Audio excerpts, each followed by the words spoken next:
Baliktad ah. Imbis na siya yung broken-hearted sa'yo, ikaw naman ngayon. Gusto na kaya siya? Sana okay lang siya. G, sa pagkakaalam ko okay naman siya. Nagliligtas na ulit ng mga tao. Bilis na kamove on sa'yo. Pero alam mo, kung mahal mo na talaga, kausapin mo. Alamin mo. Tao sa tao, puso sa puso. Diba? Relax.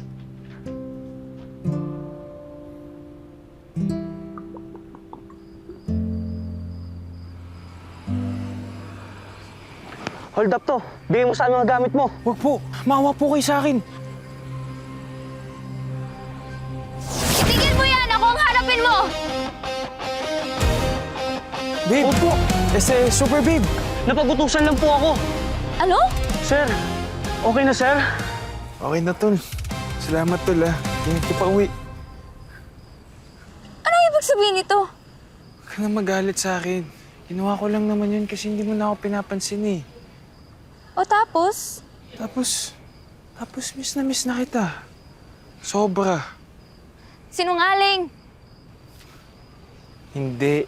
Kahit i-mind read mo pa ako ngayon, ikaw lang yung laman ng utak ko. Promise. Ayoko.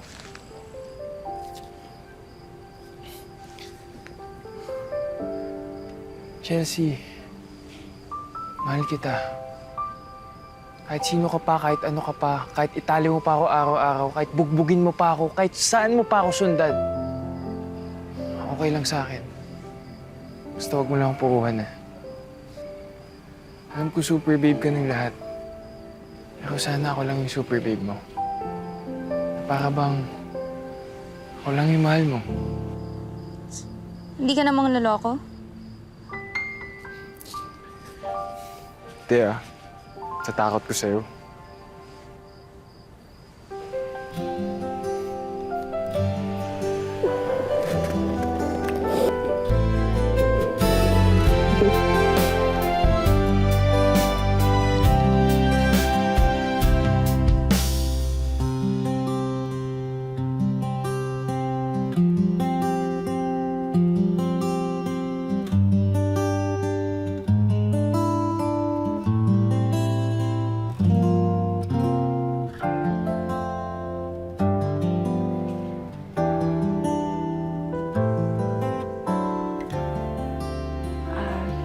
Congratulations. Thank you.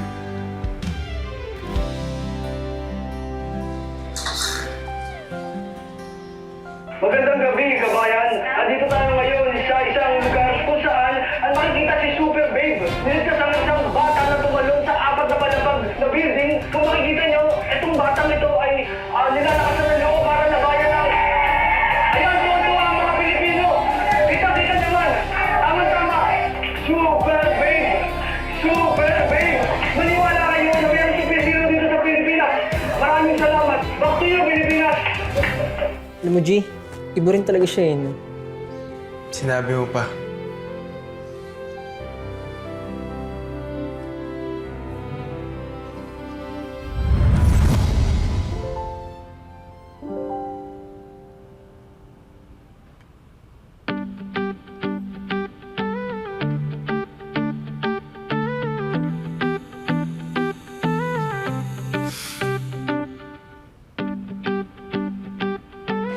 Babe, I'm sorry I'm late. Wala yun. Ikaw pa ba?